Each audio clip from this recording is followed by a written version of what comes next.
Sports car sa dagat, posible ba ka kini? Gitawag kini og Jetcar, usa kini sa mga extreme water sports nga gitanyag sa usa ka kompaniya diha sa Maribago, Lapu-Lapu City. Ani ang report. Nakadapit sa atensyon sa mga netizens nga may saksi sa fluvial procession coverage online ang pagsalmot sa daw duha ka sports car nga miandar sa dagat. Gitawag kini og Jetcar. Ug iya kini sa usa ka Korean company nga nagtanyag og mga extreme water sports sa barangay Maribago, Lapu-Lapu City. Sa pagkakaron, dili lang usa o duha ang ilang jetcar kundi tulo na gayud. Ug dugang tulo pa ka jetcars ang ilang paliton sunod tuig.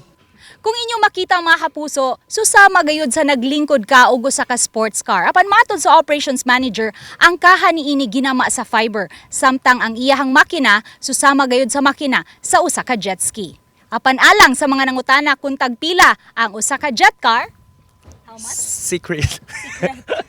Matod sa usa sa mga tag-iya niini, dili kini pina-assemble lang dinhi sa Pilipinas, kundi pinalit gayud nila didto sa Dubai. Ang 29 anyos nga Korean national kinsa mas naila siyang English name nga Livan, usa ka licensed dive instructor sa Bohol.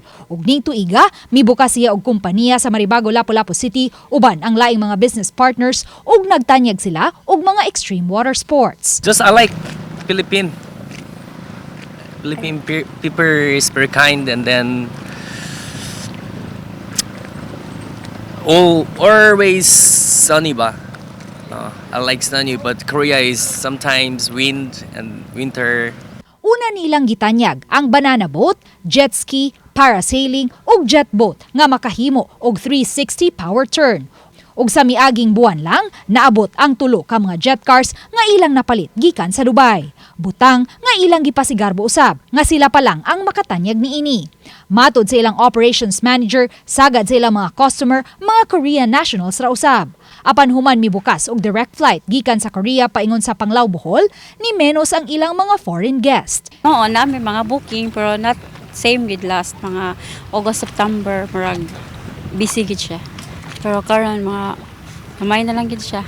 Di gid ingon pareha sa August of September mga marag kuan mo ang busy mi ato karon hinay gid. Sa pagkakaron, gitun-an pa nila ang pricing nga ilang ipatuman sa 15 minutos ug 30 minutos nga paggamit sa jetcar. Ilabi na kay mas dako kini og konsumo sa gasolina itandi sa regular nga jet ski ug aduna kini makina nga 300 horsepower. Ang banana parasailing is affordable naman gid sa mga lokal. Pero now ang jetcar na mo marag nag-studio pa mi kung saan na mo pagkuan sa pricing. Siyempre, wa usab nako palabya ang kahigayunan nga makasakay sa jetcar. Ang kapuso, suwayan na nato karon ang pagsakay ni ining jetcar. Uban ni Marlon Melgazo, Luan Merondina, Balitang Bisdak.